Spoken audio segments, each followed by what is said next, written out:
الحمد لله نحمده ونستعينه ونستغفره ونعوذ بالله من شرور أنفسنا وسيئات أعمالنا من يهده الله فلا مضل له ومن يضلل فلا هادي له وأشهد أن لا إله إلا الله وحده لا شريك له وأشهد أن محمدا عبده ورسوله يا أيها الذين آمنوا اتقوا الله حق تقاته ولا تموتن إلا وأنتم مسلمون يا أيها الناس اتقوا ربكم الذي خلقكم من نفس واحدة وخلق منها زوجها وبث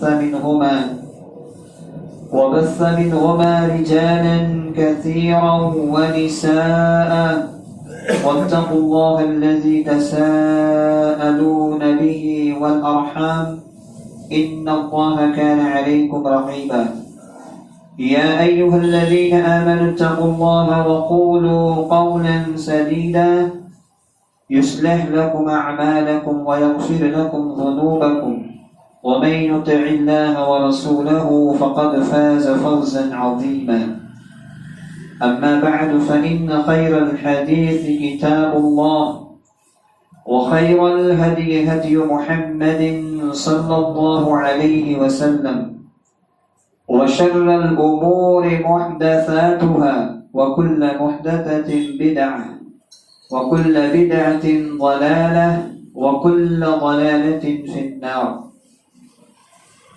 فقد قال الله عز وجل في كتابه العزيز والفرقان الحميد أعوذ بالله من الشيطان الرجيم من همزه ونفخه ونفثه هل ينظرون إلا أن تأتيهم الملائكة أو يأتي ربك أو يأتي بعض آيات ربك يوم يأتي بعد آيات ربك لا ينفع نفسا إيمانها لم تكن آمنت من قبل أو كسبت في إيمانها خيرا قل انتظروا إنا منتظرون رب اشرح لي صدري ويسر لي أمري واحلل عقدة من لساني يفقهوا قولي اللهم انفعني بما علمتني وعلمني ما ينفعني وزدني علما.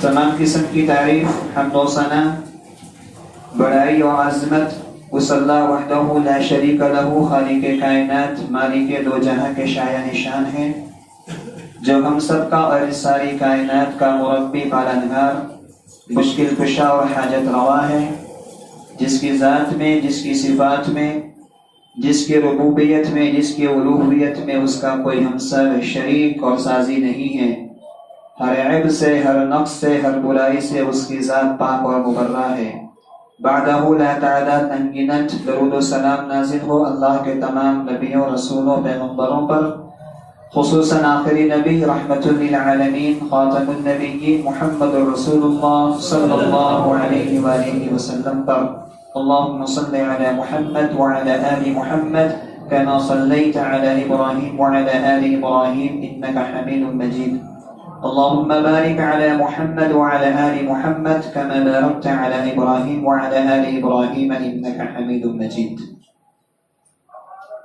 عزیز ساتھیوں نوجوان دوستوں آج کے اس بابرکت خطبہ جمعہ کے عظیم موقع پر سورہ انعام کی ایک آیت کریمہ آپ کے سامنے پڑھی ہے. ایک انتہائی اہم موضوع پر آپ کے سامنے گفتگو کرنی ہے جس موضوع پر بہت کم سنایا جاتا ہے اور بولا جاتا ہے اور وہ موضوع ہے فتنہ دجال. دجال کتنے مسلمان شاید جو ابھی جن کی عمر کم ہے وہ شاید اس نام سے بھی پتہ نہیں واقف ہو کہ نہ ہو کیونکہ اس فتنے پر بہت کم بولا جاتا ہے. نبی اکرم صلی اللہ علیہ وسلم نے احادیث مبارکہ میں جہاں قیامت کی بڑی بڑی نشانیوں کا ذکر کیا ایک ہے قیامت کی چھوٹی نشانیاں جو عام طور پر آہستہ آہستہ ظاہر ہو رہی ہے جیسے قتل و غارت گری ہے، کثرت کے ساتھ زلزلے ہیں، مال کی بہتات ہے، یا اسی طریقے سے انسان کے جو ہے دین سے بیزاری ہے، اور اسی طریقے سے دنیا کے اندر قسم قسم کے فسادات کا رونما ہونا ہے، یہ جو علامات صغرا ہیں، چھوٹی چھوٹی نشانیاں ہیں، وہ دھیرے دھیرے ظاہر ہو رہی ہے۔ اور جو قیامت کی بڑی نشانیاں نبی اکرم جناب محمد رسول اللہ صلی اللہ علیہ وسلم نے بیان فرمائی ہے، وہ قیامت کے وقوع ہونے سے کچھ عرصہ پہلے ہی ظاہر ہوگی۔ ان 10 بڑی نشانیوں میں سے ایک بڑی نشانی خروج دجال ہے، دجال کا نکلنا ہے۔ دجال کی معنی کیا ہے؟ دجال یہ عربی زبان کا صیغہ مبالغہ ہے بوزن غفار۔ ہم نے غفار کا نام سنا ہے، غفار بہت زیادہ بخشنے والا، بہت زیادہ معاف کرنے والا۔ اسی کے وزن پہ اللہ کی ایک صفت، اللہ کا ایک نام اور آتا ہے قہار، بہت زیادہ ظالموں کے ساتھ، نافرمانوں کے ساتھ سزا دینے والا، ان پر غصہ کرنے والا۔ اسی وزن پر دجال ہے، جس کا معنی ہوتا ہے بہت زیادہ جھوٹا، بہت زیادہ مکار، بہت زیادہ فریب دینے والا، اور بہت زیادہ دھوکے باز انسان، شعبدے باز انسان، جو اپنے دھوکے سے لوگوں کو فتنے میں ڈالنے والا۔ دجال کا ذکر کیا قرآن مجید کے اندر موجود ہے؟ آج ایک بڑا المیہ دنیا کے اندر، مسلمانوں کے اندر یہ پایا جا رہا ہے کہ بہت سے لوگ جو ہے وہ اس فتنہ دجال یا دجال کے خروج کے منکر ہے۔ وہ انکار کرتے ہیں، نہیں دجال کوئی فتنہ نہیں ہے، کوئی چیز نکلنے والی نہیں ہے، دجال کا کوئی عطا پتہ نہیں ہے۔ آج دنیا نے اتنی ترقی کر لی کہ دجال کو پکڑ نہیں پائی دنیا۔ یہ ان کے اپنے جو ہے باتیں ہیں، اپنے کہنے ہیں۔ ایک مسلمان کا، ایک مومن آدمی کا نبی اکرم صلی اللہ علیہ وسلم کی احادیث پر کامل اور یقین ہونا چاہیے۔ جس طرح قرآن برحق ہے، اسی طرح حدیث رسول برحق ہے۔ نبی اکرم جناب محمد رسول اللہ صلی اللہ علیہ وسلم فرماتے الا انی اوتیت القرآن ومثلہ معہ، لوگوں مجھے قرآن بھی دیا گیا اور قرآن ہی کے مثل اور چیز بھی مجھے دی گئی ہے۔ اللہ کے نبی نے فرمایا مثلہ ای مثل القرآن، جس طرح قرآن برحق ہے اسی طرح میری باتیں بھی برحق ہے، میری حدیثیں بھی برحق ہے، میرے فرامین بھی برحق ہے۔ وہ تمہاری عقل میں آئے نہ آئے اس میں میرا قصور نہیں ہے، تمہاری عقلوں کا قصور ہے۔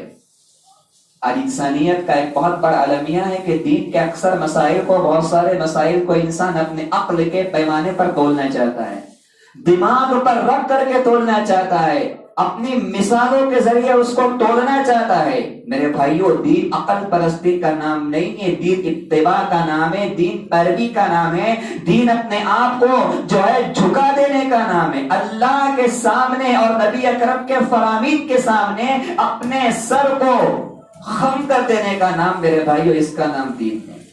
قرآن مجید کے اندر دجال کا ذکر ہے، لیکن وضاحتاً نہیں ہے، صراحتاً ہے، اشارتاً ہے۔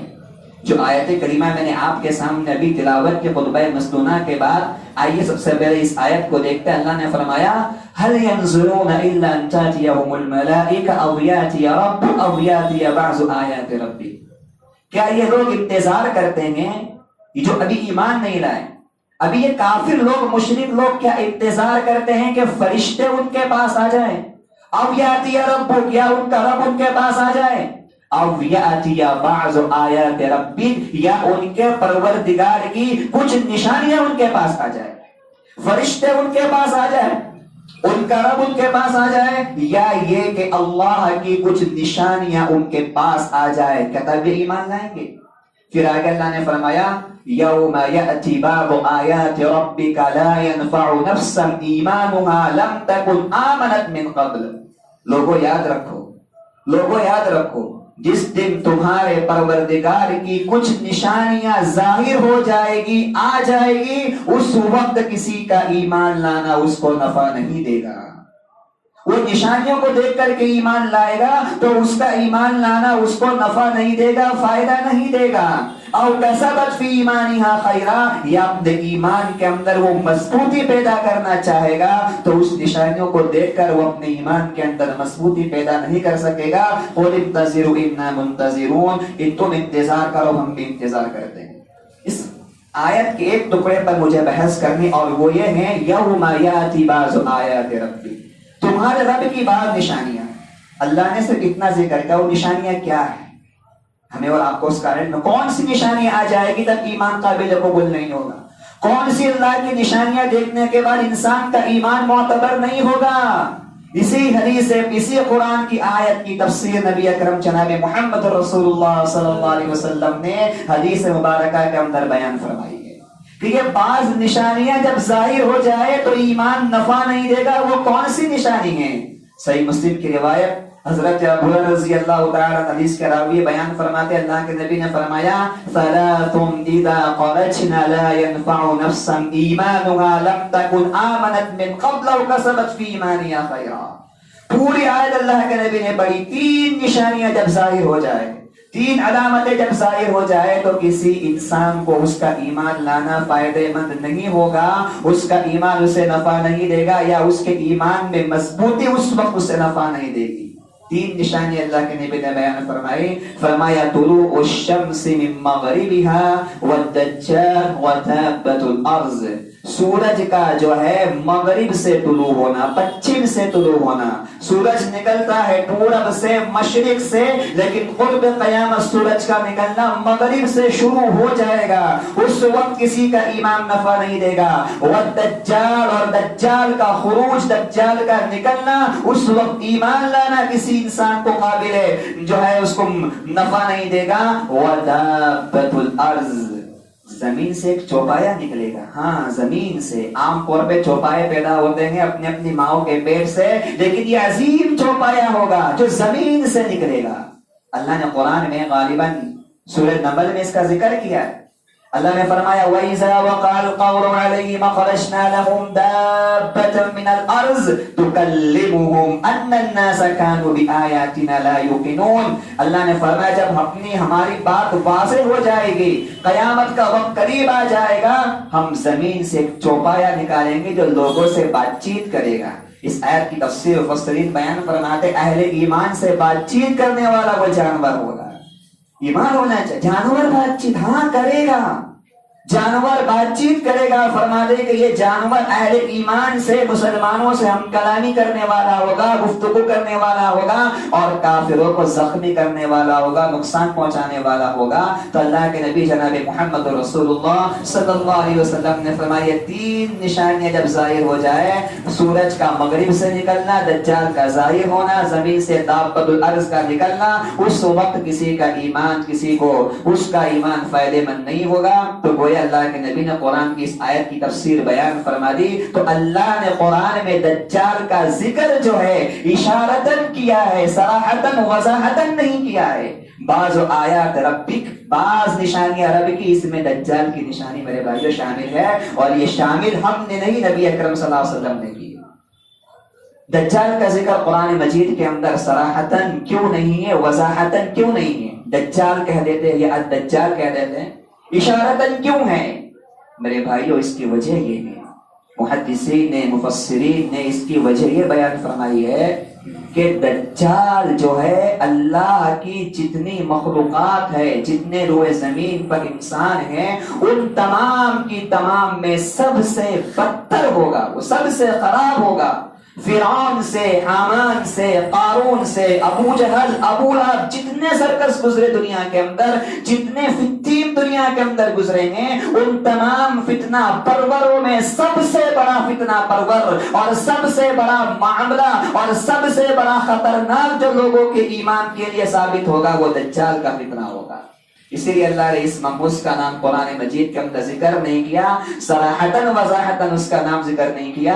اس کی دلیل اللہ کے نبی جناب محمد رسول اللہ صلی اللہ علیہ وسلم کی حدیث سے آپ فرماتے ہیں ما بین خلق آدم الى قیام الساعہ اکبر من الدجال، یا اکبر فتنة، بعض روایت میں اکبر فتنة من الدجال، کہ آدم کی تخلیق سے لے کر آدم علیہ السلام کی پیدائش سے لے کر قیامت تک دجال سے بڑا فتنہ دنیا کے اندر کوئی رونما نہیں ہوا ہے. اس سے بڑا فتنہ روئے زمین پر آیا ہی نہیں ہے. سب سے بڑا فتنہ کہاں سے؟ ما بین خلق آدم الی قیام الساعہ، جس دن آدم علیہ السلام کی تخلیق ہوئی تھی وہاں سے لے کر قیامت کے قیام تک، قیامت کے آنے تک اس سے بڑا فتنہ اور کسی کا نہیں ہوگا. یہی وجہ ہے اللہ کے نبی جناب محمد رسول اللہ صلی اللہ علیہ وسلم فرماتے ہیں ما بعث اللہ نبیا الا انذر قومه من الاعور الكذاب. اے لوگوں، مجھ سے پہلے جتنے نبی گزرے ہیں ان نبیوں میں سے کوئی نبی ایسا نہیں ہے جس نبی نے اپنے قوم کو دجال کے فتنے سے آگاہ نہ کیا ہو. چاہے وہ نوح ہو، موسیٰ ہو، ابراہیم علیہ السلام ہو، ان کے بعد میں آنے والے جتنے پیغمبر ہیں ان تمام کے تمام پیغمبروں نے اپنی اپنی امت کو اس کے فتنے سے آگاہ کیا. کتنا خطرناک فتنہ ہوگا میرے بھائیوں. اسی لیے اللہ کے نبی جناب محمد رسول اللہ صلی اللہ علیہ وسلم نے ہر فرض نماز کے آخری تشہد میں مجھے اور آپ کو اس مسیح دجال کے فتنے سے پناہ مانگنے کی تعلیم دی. جہاں قبر کے عذاب سے انسان پناہ مانگ رہا ہے، جہاں جہنم کے عذاب سے انسان پناہ مانگ رہا ہے، جہاں موت اور زندگی کے فتنوں سے پناہ مانگی جا رہی ہیں، وہی ایک جملہ ہم اپنی زبان سے اپنے تشہد کے آخری دعا میں پڑھتے ہیں، اے اللہ وَأَعُوذُ بِكَ مِن فِتْنَةِ الْمَسِيحِ الدَّجَّالِ. اے اللہ میں تجھ سے مسیح دجال کے فتنے سے پناہ مانگتا ہوں. مسیح دجال کے فتنے سے میں تیری پناہ طلب کرتا ہوں، پناہ مانگتا ہوں. اسی وجہ سے اللہ کے نبی صلی اللہ علیہ وسلم نے ہر فرض نماز کے آخری تشہد میں جس میں انسان کو سلام پھیرنا ہو، درود شریف کے بعد جو دعا پڑھی جاتی ہے ان دعاؤں میں سے کلمہ یہ بھی ہے کہ اللہم انی اعوذ بک من فتنة المسیح الدجال. دجال کی حیت اور اس کا حلیہ اللہ کے نبی صلی اللہ علیہ وسلم نے حدیثوں کے اندر بیان کیا. مختلف روایات کے اندر اس کا حلیہ، اس کا چہرہ بیان کیا گیا. پہلی بات تو یہ ہے کہ وہ انسان ہوگا، اس میں کوئی دو رائے نہیں، وہ انسان ہوگا. اور دوسری بات یہ ہے کہ وہ قد کے اعتبار سے تھوڑا ناٹا ہوگا. قصیر کا لفظ آتا ہے، وہ قد کے اعتبار سے بہت زیادہ لمبا نہیں ہوگا بلکہ اس کا قد جو ہے تھوڑا چھوٹا ہوگا. اور اسی طریقے سے اللہ کے نبی فرماتے ہیں کہ وہ جعودۃ الشعر، یعنی اس کے بال گھریالو بال ہوں گے، اس کے سر کے بال بھی زیادہ ہوں گے اور جسم کے اندر بھی بہت سارے مقامات پر اس کے بال ہوں گے. وہ بہت بال والا ہوگا. کثیر الشعر، بال بہت زیادہ اس کے اندر ہوں گے. اور اسی طریقے سے جو ہے نبی اکرم صلی اللہ علیہ وسلم نے اس کے تعلق سے یہ بات بھی بیان فرمائی ہے کہ اس کے اندر جو ہے بچہ پیدا کرنے کی صلاحیت نہیں ہوگی. وہ باپ نہیں بن سکے گا، وہ باپ نہیں بن سکے گا. اگرچہ وہ انسان ہے لیکن اس کے اندر باپ بننے کی صلاحیت نہیں ہوگی. اللہ نے صلاحیت کو اس کے اندر سے سلب کر کے رکھا ہے. اور سب سے بڑی نشانی اس کے پہچان کے اللہ کے نبی نے بیان فرمائی ہے آنکھ کا کانا ہونا. یہ بہت بڑی علامت ہے. آنکھ اس کی کانی ہوگی، آنکھ کا کانا ہوگا وہ. اب معاملہ یہاں کر کے رکتا ہے کہ اس کی کون سی آنکھ کانی ہوگی، کیونکہ ہمارے سامنے حدیث رسول صلی اللہ علیہ وسلم میں دونوں روایات ملتی ہے. بعض روایت میں اللہ کے نبی نے فرمایا الاعین الیمنا اور بعض میں فرمایا الاعین الیسرا، داہنی آنکھ کا کانا، اور بعض روایت میں بائیں آنکھ کا کانا. اور دونوں روایتیں جو ہیں اپنے سند کے اعتبار سے صحیح ہے. دائیں آنکھ والی بھی صحیح ہے اور بائیں آنکھ والی بھی صحیح ہے. تو اس کا جواب یہ ہے کہ اصل میں اس کی دونوں آنکھیں عیبدار ہیں. دونوں آنکھیں عیبدار ہیں. دونوں آنکھوں میں عیب. ایک آنکھ سے تو بالکل کانا ہے، ایک آنکھ تو اس کی ہے ہی نہیں، ایک آنکھ سے بالکل وہ کانا ہوگا. اور دوسری آنکھ بھی جو اس کی ہوگی، اللہ کے نبی نے فرمایا عینوہ کأنہ عنب طافیہ، ایک آنکھ جس سے وہ تھوڑا بہت دیکھنے والا بھی ہوگا، اس کی آنکھ کے پلکوں کے اوپر انگور کے پھولنے کی طرح ایک پکوٹا ہوگا. جس طرح انگور دیکھتے ہیں کھلا ہوا ہوتا ہے، اسی طرح مثل انگور اس کے آنکھ پر ایک لمبی سی جو ہے پپوٹی کے لیجیے یا پھوڑی کے لیجیے جو اس کی آنکھ کے اوپر ہوگی، جو ظاہر ہو رہی ہوگی، گویا اس کی دونوں عیبدار ہوگی. تو محدثین نے زیادہ تر بائیں آنکھ کے کانے کو ترجیح دی کہ اس کی جو لیفٹ آنکھ ہے، بائیں جو آنکھ ہے وہ آنکھ کانی ہوگی، بائیں آنکھ کا کانا ہوگا، ممسوح العین ہوگا، اس سے دیکھ نہیں پا رہا ہوگا، اور دوسری جو اس کی داہنی آنکھ والا مسئلہ ہے تو وہ آنکھ بھی اس کی عیبدار ہوگی، اس آنکھ کے اوپر بھی جو ہے وہ العنب طافیہ، جو اللہ کے نبی نے فرمایا کہ اس کی وہ آنکھ بھی ایسی ہوگی جیسے اس کے اوپر انگور جو ہے پھلا ہوا انگور لگا دیا گیا، انگور جو ہوتا ہے موٹا سا لگا دیا گیا، اس کی آنکھ جو ہے اس وہاں سے کھلی ہوئی ہوگی اور اس پر وہ پھوڑی کی طرح اس کا نشان ابھرا ہوا ہوگا۔ اور سب سے بڑی جو ہے نشانی اس کی یہ ہے پہچاننے کی، جو سب نہیں پہچان پائیں گے میرے بھائی، سب نہیں پہچان پائیں گے، اس کے لیے عقیدے کی ضرورت ہے، ایمان کی ضرورت ہے، اور وہ اللہ کے نبی نے فرمایا مکتوب بین عینیہ کافر، یہ اس کی جو دونوں آنکھ ہوگی نا، ان دونوں آنکھوں کے بیچ میں کافر لکھا ہوا ہوگا، کافارا یہ لکھا ہوگا، یقرؤہ کل مؤمن کاتب او غیر کاتب، اللہ کے نبی فرماتے ہیں اس لکھے ہوئے کو مومن آدمی ہی پڑھے گا، چاہے وہ پڑھنا جانتا ہو، لکھنا جانتا ہو، یا لکھنا اور پڑھنا نہ بھی جانتا ہوگا، اگر ایمان مضبوط ہوگا دجال کی آنکھ کے درمیان لکھے ہوئے اس لفظ کو پڑھ لے گا۔ لیکن پڑھنا لکھنا جتنا بھی وہ جانتا ہو، جتنا عربی دان ہو، جتنا انگلش پڑھنے والا ہو، جتنا بھی اس کے پاس علم ہو، اگر ایمان نہیں ہوگا تو دجال کے چہرے پہ لکھا ہوا کافرا، کافر لفظ اسے نظر نہیں آئے گا۔ یقرؤہ کل مومن، مومن آدمی اسے پڑھ لے گا، مومن آدمی اسے پڑھے گا، چاہے وہ پڑھنا جانتا ہو نہ جانتا ہو، اگر اس کا ایمان مضبوط ہے، ایمان کے اندر صلاحیت ہے، ایمان اس کا مضبوط ہے تو اس کے لکھے ہوئے چیز کو وہ پڑھ لے گا۔ اچھا، اس کا خروج کہاں سے ہے؟ یہ چند موٹی موٹی باتیں ہیں جو میں آپ کے سامنے اختصار رکھ رہا ہوں، اس کا خروج کہاں سے، یہ نکلے گا کہاں سے؟ ابھی اس وقت وہ موجود ہے کسی جزیرے میں، جیسا کہ نبی اکرم صلی اللہ علیہ وسلم کے صحابی، پھر روایت اشارہ کرتا ہوں تمیم داری، تمیم داری رضی اللہ تعالیٰ عنہ کا ہم نے اور آپ نے نام سنا ہے، صحیح سند کے ساتھ، صحیح مسلم، صحیح بخاری وغیرہ کے صحیح سند کے ساتھ یہ روایت موجود ہے کہ تمیم داری رضی اللہ تعالیٰ عنہ ابھی مسلمان نہیں ہوئے تھے، عیسائی تھے، کسی سمندر کے اندر وہ سفر کر رہے تھے تو ان کی کشتی کسی جزیرے میں جا کر ٹھہر گئی، کسی جزیرے میں جا کر کے ٹھہر گئی، اور اسی جزیرے کے پاس جو ہے اسے ایک آدمی نظر آیا جس کی دم لمبی دم والا انسان تھا، تو وہ اسے لے کر کے اسی انسان کے پاس گیا، دجال کے پاس گیا، اس سے گفتگو ہوئی، اس نے تمیم داری سے بات چیت کی، ساری باتیں کی، اس نے یہاں تک پوچھا تمیم داری سے کہ کیا اس پیغمبر کا ظہور ہو گیا جو آنے والا تھا؟ تمیم داری نے کہا کہ ہاں، تو یہ سن کر کے دجال بہت خوش ہوا اور اس نے کہا کہ اب میری رہائی کا، میرے چھوٹنے کا وقت قریب آ گیا ہے، میرے چھوٹنے کا وقت قریب آ گیا ہے۔ جب تمیم داری رضی اللہ تعالی عنہ مسلمان ہوئے، اللہ کے نبی صلی اللہ علیہ وسلم کے سامنے اپنے واقعے کو بیان کیا تو حضرت جبریل آسمان سے آیا اور تمیم داری کے اس واقعے کی تصدیق فرمائی کہ تمیم داری اور دجال کی جو ملاقات ہے، جو بات چیت ہے، یہ صحیح ہے، اس کی صداقت، اس کی سچائی خود اللہ تبارک و تعالی آسمان سے اس کی صداقت کو ثابت کر رہا ہے۔ تو یہ دجال کا خروج جو ہے وہ شام جو ہے مشرقی علاقے کی طرف سے ہوگا۔ اللہ کے نبی نے فرمایا، مسند احمد کی روایت ہے، یخرج الدجال من مشرق من شام و عراق یقال لها خراسان، شام اور عراق کے درمیان ایک جگہ ہے خراسان، خراسان نامی ایک علاقہ ہے، اسی علاقے سے اس کا خروج ہوگا، اس کا نکلنا ہوگا۔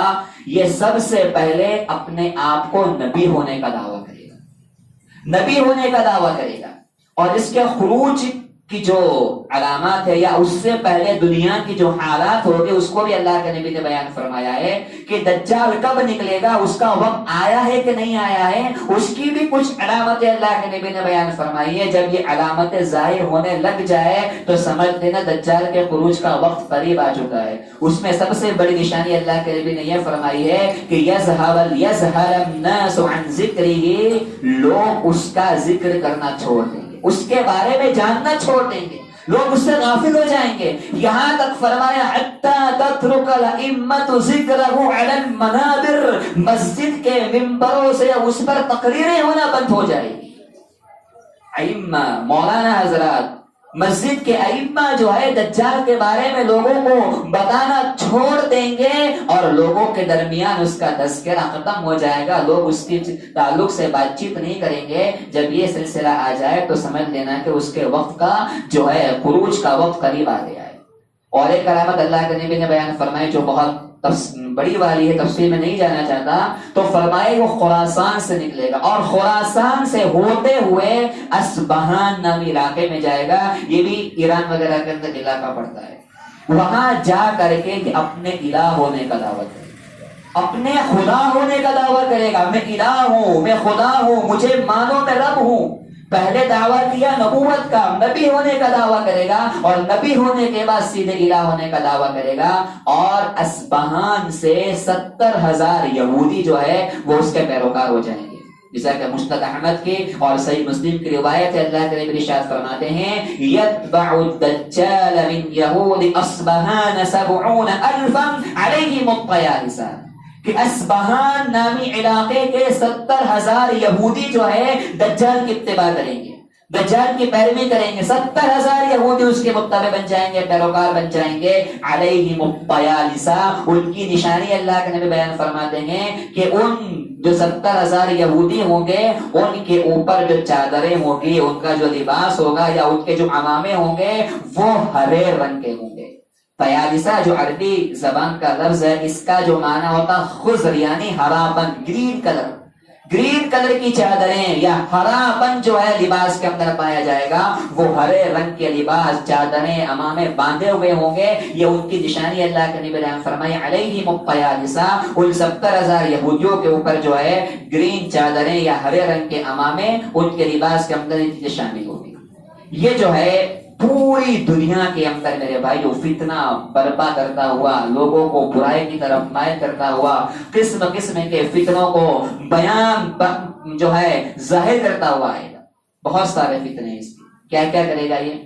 نبی اکرم جناب محمد رسول اللہ صلی اللہ علیہ وسلم ارشاد فرماتے ہیں، صحابہ کرام فرماتے ہیں، ایک مرتبہ اللہ کے نبی صلی اللہ علیہ وسلم نے ہمارے سامنے دجال کا ذکر کیا، اتنا زبردست ذکر کیا، اتنا ڈرایا، اتنا کبھی آپ نے آواز کو بلند کیا، کبھی آپ نے آواز کو پست کیا، زبردست طریقے سے اللہ کے نبی نے ہم کو اس سے ڈرایا، حتی ظننا انه فی طائفۃ النخل، صحابہ فرماتے ہیں ہمیں ایسا محسوس ہونے لگا کہ ابھی ہمارے پیچھے سے کھجور کے جھنڈ میں سے دجال ظاہر ہونے والا ہے۔ اتنا ڈرایا پیارے نبی نے، حتی ظننا انه یخرج من طائفۃ النخل، کہا ابھی ہمیں ایسا گمان ہوا جیسا ابھی ہمارے پیچھے جو کھجور کے جھنڈ پڑے گے اسی میں سے دجال ہمارے سامنے ظاہر ہو جائے گا۔ اللہ کے نبی ہمارے پاس سے چلے گئے، پھر آپ تشریف لائے، ہم گھبرائے ہوئے تھے، ہمارے چہروں کو اللہ کے نبی صلی اللہ علیہ وسلم نے بھانپ لیا اور آپ نے ارشاد فرمایا، لوگوں یاد رکھو اگر میرے رہتے ہوئے دجال کا ظہور ہوا تو میں تمہارا کفیل ہوں گا، تمہاری حفاظت کروں گا، لیکن میرے بعد اگر اس کا ظہور ہوا پھر اللہ تعالی ہر مسلمان کا کفیل ہے، ہر مسلمان کا ذمہ دار ہے، اللہ ہر مومن ہر مسلمان کی اس کی حفاظت کرے گا۔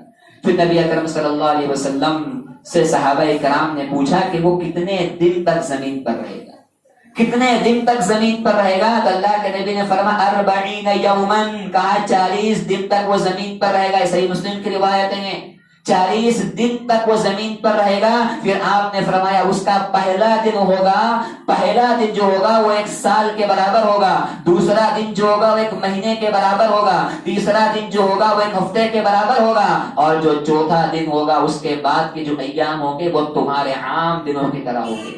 تو صحابہ کرام نے پوچھا اللہ کے رسول صلی اللہ علیہ وسلم جو دن 1 سال کا ہوگا تو کیا ہم اس میں 5 نمازیں پڑھیں گے؟ اللہ کے نبی نے فرمایا نہیں، تمہیں اندازہ کرنا ہوگا، اندازہ لگانا ہوگا کہ ہم نے فجر پڑھ لی ہے تو فجر کے کتنے گھنٹے کے بعد ظہر کا وقت ہوتا ہے، ظہر پڑھ لینی ہے، ظہر پڑھ لی تو عصر کا وقت کب ہوتا ہے، اندازہ کر کے عصر پڑھ لینی ہے، عصر پڑھ لی اب مغرب کا وقت کب ہوتا ہے، اندازہ کر کے پڑھ لینی ہے۔ یعنی ایسا نہیں کہ سال بھر کے اندر 5 نمازیں پڑھنی ہے، تمہیں وقت کا اندازہ لگاتے 24 گھنٹے کی 5 نمازیں مکمل کرنی ہے۔ یہی حدیثیں دلیل ہے اس علاقوں کے لیے جہاں 6 مہینہ سورج غروب رہتا ہے اور 6 مہینہ سورج طلوع رہتا ہے. 6 مہینہ رات ہی رات رہتی ہے اور 6 مہینہ دن ہی دن رہتا ہے, تو وہاں پہ نماز کیسے پڑھی جائے گی؟ تو محدثین نے اسی حدیث کو دلیل بنایا کہ اندازہ کر کے 5 نمازیں پڑھی جائے گی. جب سورج 6 مہینہ طلوع ہو تب بھی اندازہ کر کے 5 نمازیں پڑھی جائے گی, اور جب 6 مہینہ غروب ہو تب بھی نمازیں پڑھی جائے گی. پھر اللہ کے نبی فرماتے ہیں کہ وہ ایک قوم کے پاس جائے گا, ایک بستی میں جائے گا, اور اس بستی میں جا کر کے لوگوں کو دعوت دے گا, اپنے الہ ہونے کی, اپنے معبود ہونے کی دعوت دے گا. لوگ اس پر ایمان لے آئیں گے, لوگ اس کو رب مان لیں گے, کیونکہ وہ شعبدہ باز ہوگا, اتنے فتنے پرور ہوگا. اللہ کے نبی فرماتے ہیں کہ جب لوگ اس پر ایمان لے آئیں گے, اس کو رب مان لیں گے, آسمان کو حکم دے گا بارش برسا, تو آسمان سے بارش برسنا شروع ہو جائے گی. زمین سے کہے گا اناج اگا دے, زمین اناج اگانا شروع ہو جائے گی. یہاں تک اللہ کے نبی نے فرمایا کہ جب دجال کا ظہور اس علاقے میں ہوگا, وہاں موجود ہوگا, تو ان کے جانوروں کے جو تھن ہیں, دودھ دینے کے تھن ہیں, بالکل بھر جائیں گے. جو جانور 5 لیٹر 10 لیٹر دودھ دینے والا, وہ اس دن سے بہت زیادہ کثرت سے دودھ دینے لگ جائے گا.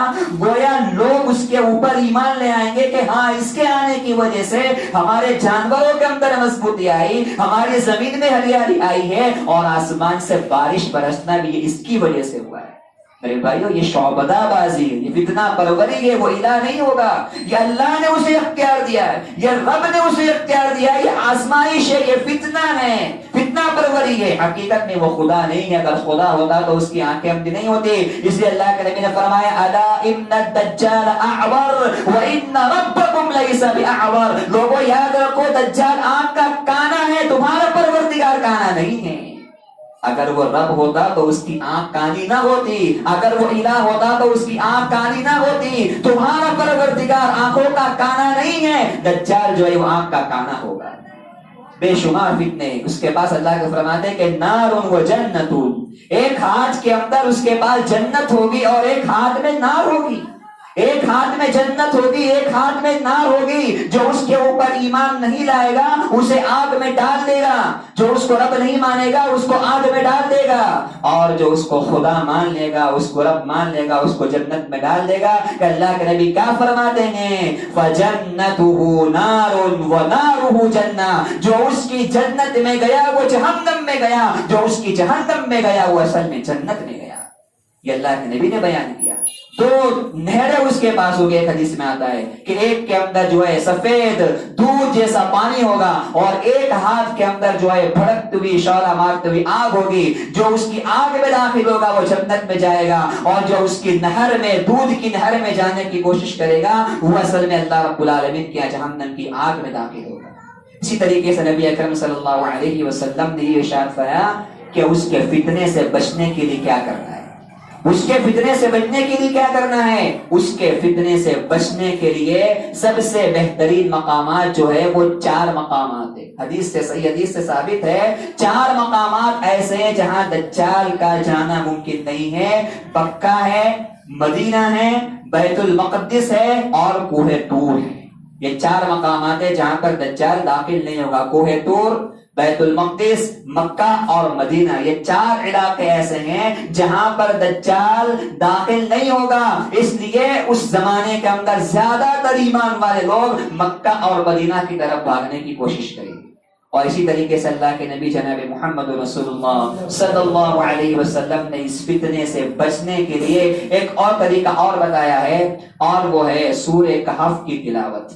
سورہ کہف کی تلاوت یہ دجال کے فتنے سے بچنے کا بہت بڑا ذریعہ ہے. اللہ کے نبی فرماتے ہیں من حفظ 10 آیات اول من سورۃ کہف عصم من الدجال. جو آدمی سورۃ الکہف کی شروعات کی 10 آیتوں کو, یا بعض روایت میں آتا ہے سورہ کہف کی آخری 10 آیتوں کو یاد کر لے گا, عصم من الدجال, وہ دجال کے فتنے سے حفاظت کیا جائے گا, وہ دجال کے فتنے سے بچایا جائے گا.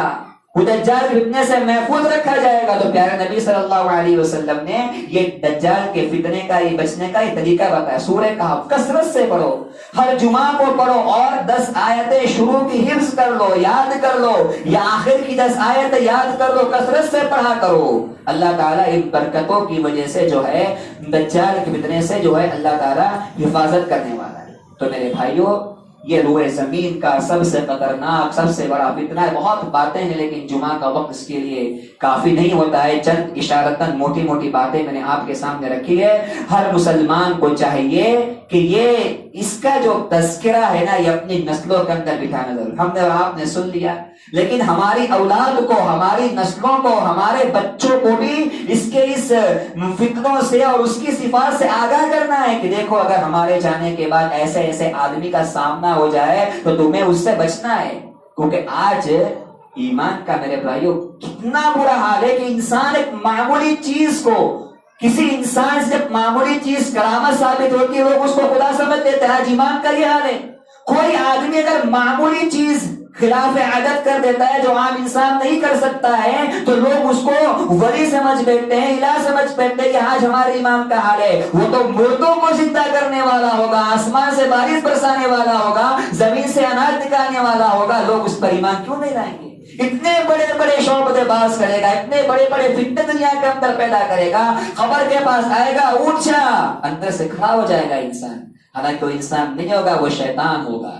کیونکہ یاد رکھو، یہ عقیدہ ہے جب تک قیامت قائم نہ ہو خبر سے کوئی اٹھ نہیں سکتا. دجال میں یہ طاقت نہیں ہے کہ وہ اٹھا دے، اٹھے گا وہ شیطان ہوگا. اس کے باپ کی شکل میں حدیث میں فرمایا کہ آدمی کے جو ہے باپ کو زندہ کرے گا تو وہ اس کا باپ نہیں ہوگا، وہ شیطانی شکل میں اس کا باپ وہاں پر حاضر ہوگا اور کہے گا اس کی اتباع. اتنے بڑے بڑے شعبے باز وہ کرے گا، اتنے بڑے بڑے فتنے تو اچھے اچھے کے ایمان ڈھل جائیں گے. اسی لیے آپ نے فرمایا اس سے بچنے کے لیے ایمان شرط ہے، عقیدہ شرط ہے، اللہ کی پہچان شرط ہے، اللہ کی معرفت شرط ہے. اپنے رب کو پہچانو، اپنے الہ کو پہچانو. تمہارے رب کے اندر صفات ہے اس کو پہچانو. جو اپنے رب کی معرفت کو حاصل کر لے، اپنے پروردگار کو پہچان لے، وہ دجال فتنے سے محفوظ ہو جائے گا. ورنہ پروردگار کے معرفت نہ ہو، اللہ کی معرفت نہ ہو کہ رب کے پاس کیا اختیارات ہے. اس کو اختیارات کس نے دیے میرے بھائیوں؟ اس کو اختیارات دینے والا بھی میرا رب ہے، اس کو یہ طاقت دینے والا بھی اللہ ہے. جس نے اس کو طاقت دی ہے اس کی طاقت کا اندازہ کیا ہوگا؟ جب وہ ایک عام انسان اتنی شعبت بازی کر سکتا ہے تو اس پروردگار کی قدرت، اس کی حکومت، اس کی طاقت، اس کا غلبہ کتنا عظیم ہو سکتا ہے، اس پر غور کرنے کی ضرورت ہے. اللہ سے دعا ہے کہ اللہ میں کہنے سننے سے زیادہ عمل صالح کی توفیق عنایت فرما. اللہ جو کچھ کہا گیا پروردگار عالم اس دجال کے تعلق سے اللہ اس فتنے سے ہم سب کی حفاظت فرما، ہمارے اولاد کی حفاظت فرما، ہمارے نسلوں کی حفاظت فرما.